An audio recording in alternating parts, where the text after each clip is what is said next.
నమస్తే, నేను జ్యోత్స్న. నిజామాబాద్ జిల్లా ఆర్మూర్, ఆలూరు మండలాల్లో అమానుష ఘటన వెలుగులోకి వచ్చింది. తేగం, మగిడి ప్రాంతాల్లోని ఇటుక బట్టీల్లో 5 ఏళ్లలో 4 కార్మికులు చనిపోయినట్టు బాధిత కుటుంబ సభ్యులు వెల్లడించారు. అయితే మృతదేహాలు మాయం చేశారంటూ బాధితుల ఫిర్యాదుతో రంగంలోకి దిగిన జిల్లా జడ్జ్ భారతలక్ష్మి కార్మికుల మృతదేహాల మాయంపై విచారణకు ఆదేశించారు.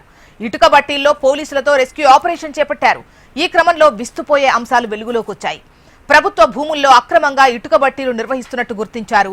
20 మంది కార్మికుల అనుమతితో వందలాది మందితో వెట్టి చాకిరీ చేయిస్తున్నట్టు బాధితులు తెలిపారు.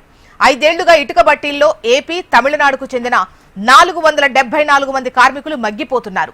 పిల్లలను బంధించి ఫోన్లు, ఆధార్ కార్డులు లాక్కొని ఇటుక బట్టీ నుంచి బయటకు వెళ్లకుండా కార్మికులపై నిఘా పెట్టినట్టు తెలుస్తోంది.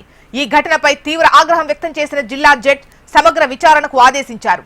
ఇటుక బట్టీ నిర్వాహకులు తిరుపతి రెడ్డి, కిరణ్ రెడ్డి, మల్లికార్జున్ రెడ్డిపై పలు కేసులు నమోదు కాగా ఇప్పుడు ఈ అంశం తెలంగాణ వ్యాప్తంగా తీవ్ర చర్చనీయాంశమైంది.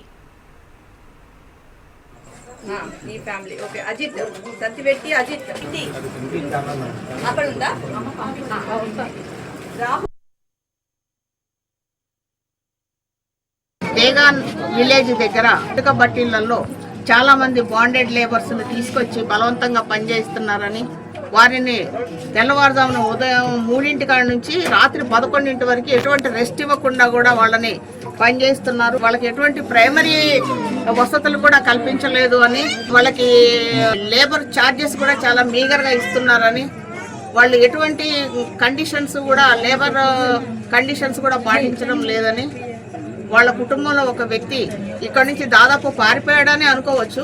పారిపోయి మన హైదరాబాద్ లీగల్ సర్వీసెస్ అథారిటీని సంప్రదించడం జరిగింది.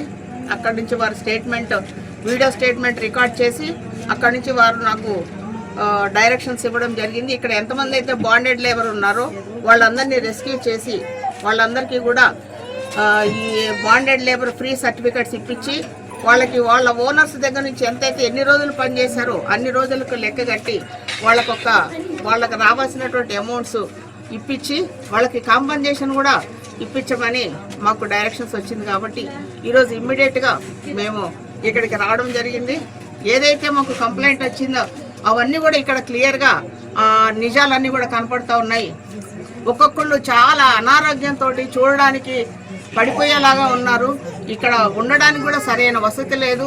ఈ ఇనుప రేకుల మధ్యలో ఇప్పుడు మీకు తెలుసు నిజామాబాద్లో 46 డిగ్రీల సెంటీగ్రేడ్ ఉష్ణోగ్రతలు రన్ అవుతా ఉన్నాయి. వాళ్ళకి ఎటువంటి మినిమం ఉండడానికి కూడా సౌకర్యాలు కల్పించకుండా, ఎటువంటి లేబర్ రికార్డ్స్ మెయింటైన్ చేయకుండా, లేబర్ లైసెన్స్ లేకుండా వీళ్ళందరినీ ఒక బాండెడ్ లేబర్ లాగా ఇక్కడ బంధించి వీళ్ళతోటి వర్కింగ్ టైమింగ్స్ కూడా లేకుండా పనిచేయించడం జరుగుతూ ఉంది.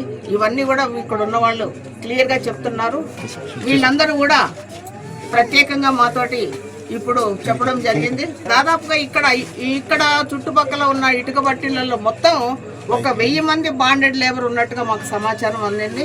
మేము ఫస్ట్ ఇక్కడికి వచ్చాము. ఇక్కడ నుంచి మళ్ళీ ఇంకో 2-3 ఇటుక బట్టీలను మేము వెళ్ళి అక్కడున్న వాళ్ళని కూడా రెస్క్యూ చేయడానికి వెళ్తున్నాము.